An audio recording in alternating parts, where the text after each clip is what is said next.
Mr. Jones, tell us about the conversation you had with Dr. Gold when you were in the hospital.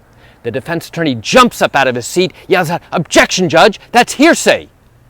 What's the attorney trying to hide? What's the defense attorney trying to hide that he doesn't want the jury to hear about that conversation? You want to know what this is about? Come join me on this walk through the neighborhood on one of the hottest days of the summer as I share with you the answer to that question. Hi, I'm Gerry Oginski. I'm a New York medical malpractice and personal injury attorney. All right, so let's say you sued your doctor claiming that he was careless, causing you significant harm and injury. And now the doctor says, hey, I did nothing wrong. And if I did something wrong, so did you, Mr. Patient. And you know what? If I did something wrong, whatever I did didn't cause or contribute to your injuries. And then he says, you know what? If I caused you harm and it caused you injury, your injuries really aren't that bad. All right, so now your case goes all the way to trial. 2 to 3 years later, after you have started your lawsuit, you know what happens? Now we get to trial. Okay. Now, during the course of trial, I call you to the witness stand, you, the injured patient. And during the course of our conversation, my questioning of you, I ask you to talk about a conversation you had with a doctor in the hospital. Now, importantly, this is not a conversation you had with one of the people whom you have sued. He simply is a physician who happened to work at the hospital where you received the improper care and treatment. So now, as soon as I ask that question, what do you think happens? The defense attorney jumps up out of his seat as if an ejection button were pressed and yells out, "Objection, Judge!" And now he has to tell the judge very quickly exactly what the objection is from a legal standpoint. "Objection, Judge, that's hearsay!" What does that mean? It means that I'm trying to get my client, my witness, to talk about a conversation that happened between another doctor, another person, who's not in the court, who's not coming to court. And what does that mean for the defense? It means he won't have the ability to cross-examine him to question whether or not what this guy is saying is true. So because he doesn't have the ability to go ahead and cross-examine that other witness to judge whether or not that testimony is actually correct and that conversation is correct, he no longer has that ability. So he's saying, hey, listen, don't let this client, this injured patient, talk about this conversation. I don't know whether what he's saying is true or not, and I don't have the ability to question the other person. Yes, of course, I could always try and find this guy and bring him into court and question him. That's always a possibility, but most likely he's not going to do that. So why would the attorney object? He's objecting because he doesn't know what the conversation entailed. He doesn't know what it is that the injured patient spoke to this doctor about, but he's envisioning that anything that comes out of this witness's mouth is going to harm him and his case. And you know what? He's likely right.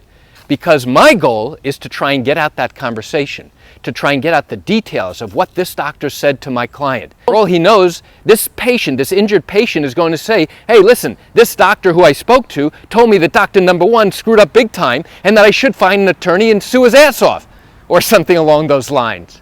Okay? He has to assume the worst. And now he's got to alert the judge to the fact that there's a problem.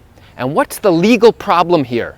The problem is, it's called hearsay, which is, hey, listen, Judge, he's going to talk about a conversation with someone who I never had a chance to question.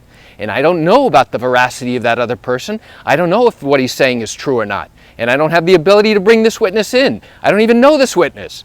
Okay? So now the judge has to make an immediate decision about whether or not to go ahead and allow the details of this conversation to come in. Here's something really interesting.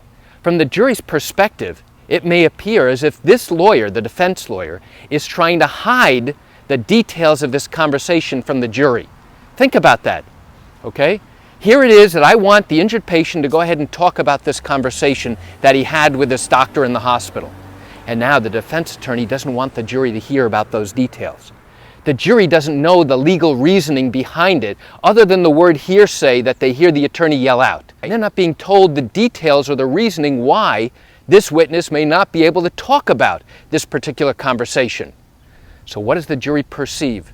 The jury perceives that the defense lawyer is trying to hide something. And now, once you pique their interest, now they're going to keep that in the back of their mind saying, why doesn't he want this witness to talk about those things? What is it about that conversation that's so dangerous? What is it that he doesn't want us to hear? You know, it's like when you put up a wet paint sign on a wall, everybody wants to touch it to see if it's really wet paint. The moment you raise that interest by objecting, now all of a sudden the jury says, why is he objecting? What's so bad about the details of that conversation? We want to hear it.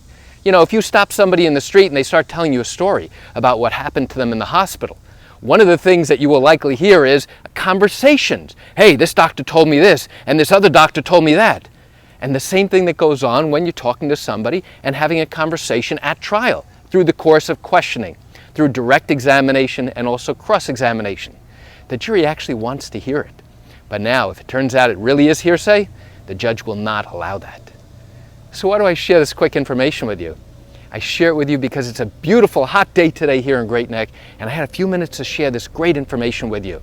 You know, I realize you're likely watching this because you have questions or concerns about your own matter.